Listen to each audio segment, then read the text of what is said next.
요즘 좀 부동산 시장이 바뀌는 것 같은 느낌이 많이 드는 게 네, 맞습니다. 급매물이 막 팔리면서 아파트 실거래가 지수도 작년 4월 이후에 10개월 만에 반등도 했고 점점 막 급매물이라던가 이런 것들이 소진되고 있는 상황인 것 같은데 네. 11년 동안 이제 부동산 시장을 봐오신 카이저님 요즘 시장을 어떻게 보고 계신지 궁금합니다. 실제로 올라갈 것 같지 않으면 안 사잖아요. 그렇죠. 그래서 이렇게 거래량이 터졌다는 거는 뭔가 이제 좀 바닥인 것 같다. 아니면 사더라도 더 이상 떨어질 것 같지 않다. 아니면은 사면 올라갈 것 같다. 이런 경우에 이제 사게 되잖아요. 그죠? 일단 전반적으로 보시려면 어디서 보시냐면 이거는 이제 주간별로 보는 거잖아요. 큰 그림으로 볼 때는 이렇게 월간 동향을 보는 게 좋아요.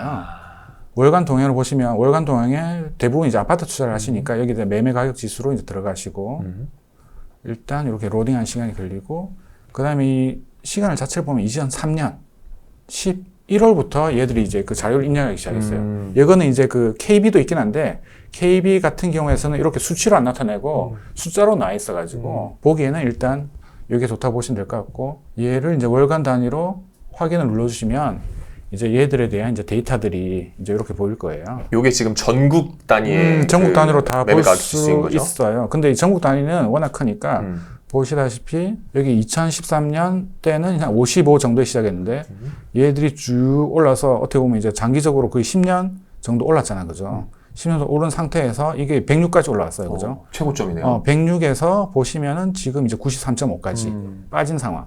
그래서 지금 보면 이 오름폭에 거의 한 절반 가까이 떨어진 것 같지 않아요? 네. 이게 이제 전 저점이잖아요. 전 저점에서 전고점까지 올라가고 이거 오른 만큼의 거의 한 절반 정도 빠진. 그래서 최근에 전국이 상당히 많이 빠졌다.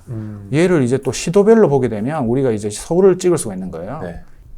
확인을 눌러주시면 그 해당하는 서울의 요 그래프가 나오는데 서울도 아까 그 전국적인 그런 느낌과 좀 비슷하다. 그죠? 또 이제 그런 것들을 좀 더 이제 보시려면 또 아실이라는 데가 있어요. 이거 중요하죠. 네, 아실에 가시면 이 가격 분석이라는 게 있어. 그래서 지금 이제 서울을 보게 되면 계속 올랐다가 최근에 빠졌잖아요. 그죠? 최근 3년 동안을 보게 되면 이게 하락률이잖아요. 그죠? 네. 하락률이 이때가 언제예요? 2023년 1월이잖아요. 갈수록 줄어들고 있어요. 줄어들고 있네요. 이게 중요한 거예요. 추세가 바뀌었어요, 지금. 근데 중요한 거는 지금 전세가도 중요하잖아요. 전세 빠지는 것도 급격히 하락률이 그러네요. 줄어들고 있어요. 이렇게 이제 아직까지는 평균적으로는 하락이에요. 왜? 경기도에서도 여러분들이 선호한 지역이 있고 선호하지 않는 지역이 있잖아요. 근데 선호한 지역은 지금 분위기가 좋고 그런데 선호하지 않은 지역은 아직까지 불황이기 때문에 아까 신문의 상에서도 이제 경기도에서도 이상급지 이런 식으로 보시면 될 것 같고 A급들은 아까 서울도 보시다시피 계속 줄어들고 있다. 또 중요한 게 우리가 심리지수가 있어요. 심리지수도 중요하죠. 이제 아실에서 많이 다루고 있는데 여기 보면 매수 심리가 있어. 여기 이제 서울로 딱 찍을게요. 크게 보면은 바닥 찍고 올라온 게 보이나요? 이렇게? 이걸 좀 3년을 확대해 볼게요. 확대하면 이렇게 쭉 빠졌다가 보시면 11월, 12월 거의 찍고 28까지 올랐잖아요. 재밌는 게 얘가 40 돌파하잖아요. 그때부터 오르기 시작해요. 그래서 지금 우리가 세종이 올랐잖아요. 세종 한번 볼게요. 세종이 보면 10년 꽉 꺾였다가 최근에 빵 올랐죠. 최근에 보면 40을 돌파했어. 이게 신기한 게 이게 40이 넘으면 또 중요한 건 추세잖아요. 이렇게 내려오면서 40 찍는 거하고 올라가면서 40 찍는 거 느낌이 다르잖아. 지금 올라가면서 찍고 있는데 최근에는 이제 단기간에 너무 많이 올라서 솔직히 최근에 금매가 많이 빠지면서 1억, 많은 건 2억 정도 올랐어요. 그래도 전고점 대비 마이너스 50%인데 지금 10% 더 올라서 마이너스 40% 빠진 거예요. 그래서 싼 거죠. 이렇게 심리적으로도 계속 올라가고 있더라고요. 말씀해 주신 걸로 좀 정리를 해보자면 전체적인 건 아직은 하락 추세는 맞긴 맞으나 맞습니다.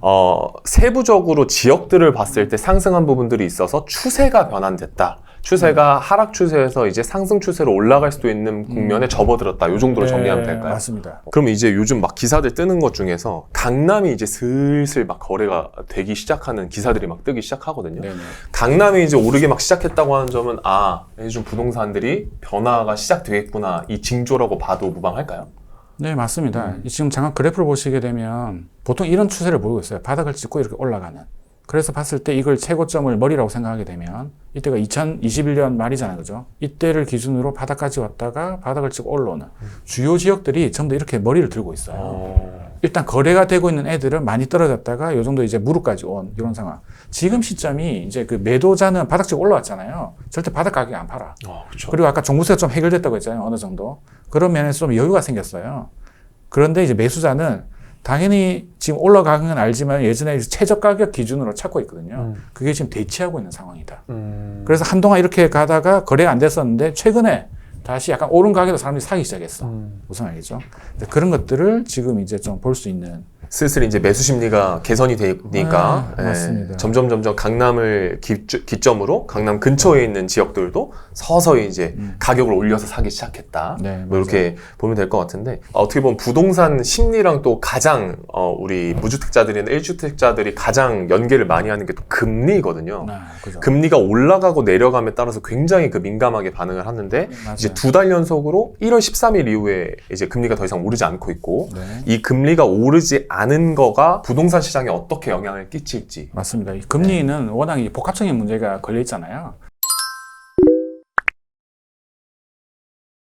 그래서 저도 뭐 오르다 내린다 말은 할 수 없지만 지금 분위기에 봐서는 금리를 더 이상 올리지 않을 걸로 거의 나올 것 같아요. 그래서 지금 이제 금리가 중요한 게 뭐냐면 솔직히 저도 예전에 방송에서 나왔지만은 금리가 올라간다고 매가가 무조건 이제 떨어지고 금리가 내려간다고 무조건 올라가고 뭐 이런 식의 그건 아니더라고요. 그러니까 금리가 올라갈 때도 오른 적도 있고 금리가 올라갈 때 떨어진 적도 있고 하지만 최근에 이제 무너진 건 뭐냐면 1년 전의 시점이 딱 10년 이상 계속 올라갔던 시점이잖아요. 그래서 매가가 되게 좀 고점이었던 상황이고 그때 투자자들 사이에서도 이야기했던 게 뭐냐면 전세 가격이 무너지면 이 매가는 힘들 가능성이 상당히 높다라는 이야기가 많았어요. 그 이유가 뭐냐면 이 높은 전세를 바탕으로 이 매가가 안정적으로 그 상단에서 전세보다 윗단에서 이렇게 놀 수가 있었던 건데 이 전세 가격이 이렇게 무너지면 하방 지지선이 그렇죠. 떨어지니까. 버리니까. 그런데 아시다시피 금리가 올라가면서 정책적으로 원래는 전세자금 대출을 유지시켜줬는데 그걸 포기했잖아요.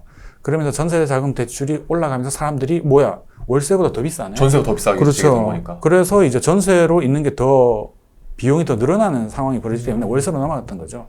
그러면서 이제 같이 무너지는 이제 그런 상황이 벌어졌는데 다행히 지속적으로 올라갔던 전세자금 대출도 금리도 6%대에서 지금 4%대까지 내려가고 있고 실제로 지금 비중이 월세가 계속 증가하다가 지금 전세가 비중이 더 늘어났어요.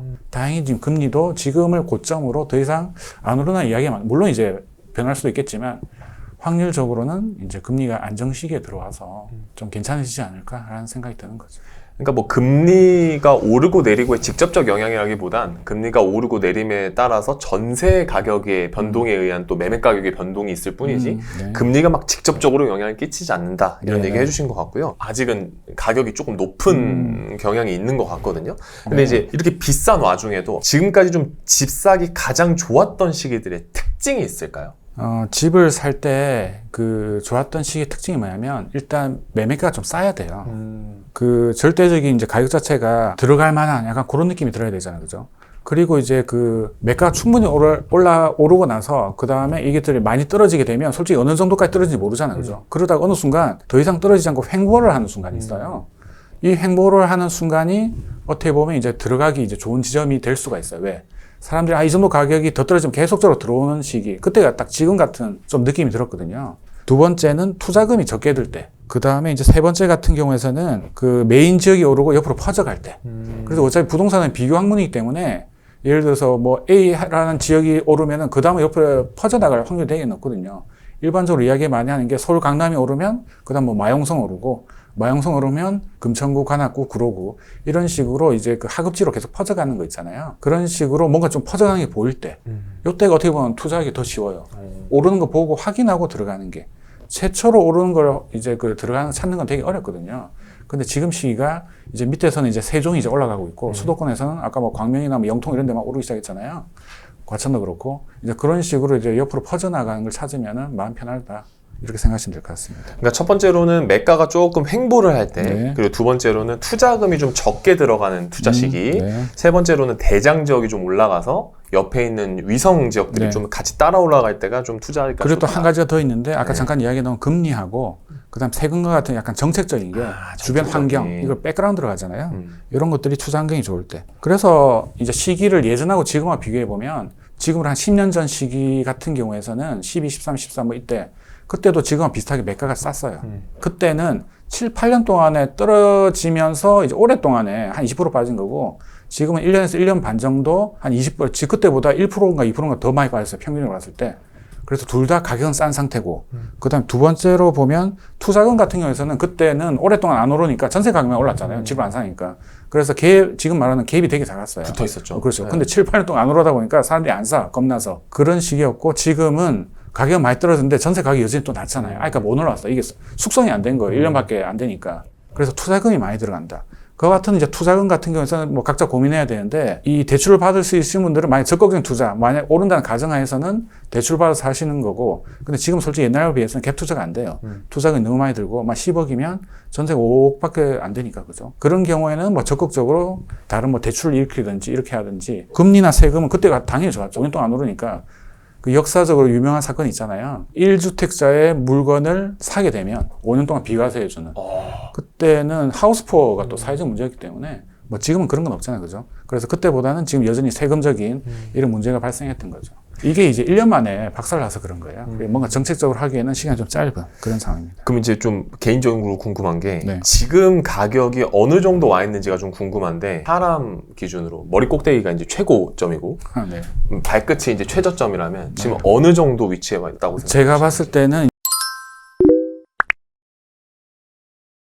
작년 11월, 12월 그때가 바닥. 그래서 지금은 그때보다는 좀 올랐거든요. 그래서 지금 약간 무릎 정도? 네, 무릎. 오, 많이 올라왔네요? 이때의 기준은 지금 약간 A급지, 거래가 되는 애들 기준으로 얘들이 이제 바닥 찍고 좀 올라왔다라고 이제 생각을 하시면 될 것 같습니다.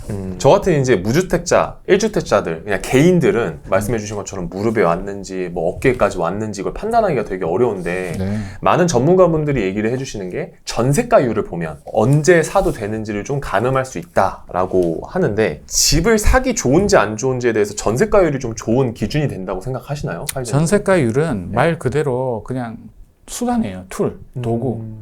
그 예전에 그런 이야기 있었거든요. 전세가율이 높아가지고 갭이 작으면은 양잿물도 마신다고. 그게 의미가 없다는 말이에요. 말 그대로 우리가 사야 되는 시기에 투자금이 적게 들면 좋은 거지. 이게 매가가 되게 많이 상승한 상태에서 전세도 붙어 있는 경우가 꽤 있었잖아요. 이런 상황에서 매가가 이미 많이 오른 상황에서 갭이 작다고 샀다가 최근에 힘든 사람 꽤 많거든요. 이거보다 훨씬 중요한 게 우리가 투자를 할 때 해당하는 가격 자체가 충분히 바닥에 가까우면 아까 말씀드렸죠. 최근에 그래프가 한 30, 40% 빠졌다가 좀 올라가 있는 상황이니까 그렇게 하는 게 투자금이 많더라도 훨씬 더 안정적 그런 투자를 해야 되죠. 약간 투자금이 많더라도 물론 이제 그 해당 투자금이 내한테 안 맞으면 그렇게 투자금이 맞는 동네로 약간 하급적으로 내려간다든지 좀 다른 걸 찾는다든지 그런 식으로 가야 되지 않을까라는 생각이 듭니다. 그러면 이제 카이저님이 생각하시기에 전세가율은 조금 이제 부차적인 어떤 툴 중에 하나라고 본다면 네, 맞습니다. 부동산을 투자를 하거나 부동산을 사야 된다고 했을 때 가장 좀 중요하게 봐야 되는 지표가 어떤 거가 있을까요? 뭐 제가 보는 거는 많이 떨어진 거. 그래서 무조건 매가 기준이군요. 네, 맞아요. 네. 일단 그게 기본이에요. 그래서 그걸 이제 1번으로 보고 그다음 두 번째 이제 통계를 보는 거예요. 일단 투자할 때는 전국적으로 하는 게 좋은데 기본적으로 서울하고 경기도는 물량에 당연히 영향을 받긴 하는데 다른 것보다는 좀 덜 받아요. 얘는 우리나라의 중심인 지역이기 때문에 경기도에서도 A급 지역들이 있잖아요. 뭐 일기 신도시하고 이제 뭐 광명이라든지 이런 지역들은 서울처럼 약간 그 외부 사정이나 금리 이런 식으로 약간 초기에 전반적인 그 해외 경기 이런 걸 같이 보면서 들어가야 되는 지역이고 그 외 지역 수도권에서 인천, 지방 광역시 이런 지역들은 거의 그 입주 물량하고 연관성이 제가 해보니까 거의 8, 90% 이상 돼요. 그거만 보면 우리 투자할 때 너무 쉬워. 거기다 플러스 알파로 1등 올라가면 2, 3등 따라가는 이거를 키 맞추기 그런 용어도 있었잖아요. 그런 것처럼 하게 되면 너무 편해요, 투자가. 그래서 우리 투자할 때는 갭만 보고 하는 게 아니고 갭이 작다고 들어갔다 물린 사람 엄청 많거든요. 왜? 그거는 물량도 안 보고 단지 물량하고 이 금액 자체가 이미 충분히 올라온 가격인데 그걸 갭만 잡고 들어갔다가는 이제 물릴 수가 있어서 제일 좋아하는 그래프가 제가 이런 것처럼 전고점 대비 많이 빠졌다가 바닥 찍고 올라가는 이런 그래프가 최고다. 그러니까 매가 자체를 보는 것도 좋고 네. 굳이 막 발바닥을 잡으려고 하지 말고 전고점과 비교해서 봤을 때 고개를 좀 들 때 이제 사면은 어느 정도 많이 투자 수익을 얻을 수 있다 이런 얘기시죠? 네, 맞습니다. 그게 확률적으로 되게 좋더라고요. 그래서 1등보다는 제가 뭐 여러 번 말씀드리는데 우리는 100명 중에 1등 할 필요가 없어, 부동산은.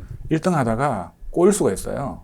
모난돌이 정 맞는다고 올라간 거 확인하고 들어가는 한 15동 정도가 제일 좋다. 대신 뒤에 85동 따라와야지. 그 들어보니까 이제 결국 이제 투자 수요가 몰리는 곳에 가격이 오를 수밖에 없으니까 네, 맞습니다. 그거 막 1등으로 잡으려고 하지 말고 시황 보고 야, 요게 좀 투자 수요가 몰리는구나. 아마 거기 따라가가지고 네. 자본 좀 있으신 분들은 따라가는 게 좋겠다. 맞아. 그게 라는 안전한 것 같아요. 말씀이신 것 같고 또 생겨났단 말이죠. 부동산 이제 안 된다. 부동산 하락장 이제 계속 될 거다. 이렇게 회의적인 시선들이 굉장히 많은데 카이저 님도 과거를 돌아보면 네. 2012년 정말 하락장이 심할 때 사람들이 집을 안 살 때 이럴 때 부동산 투자를 이제 공부하시고 시작하셨단 말이죠.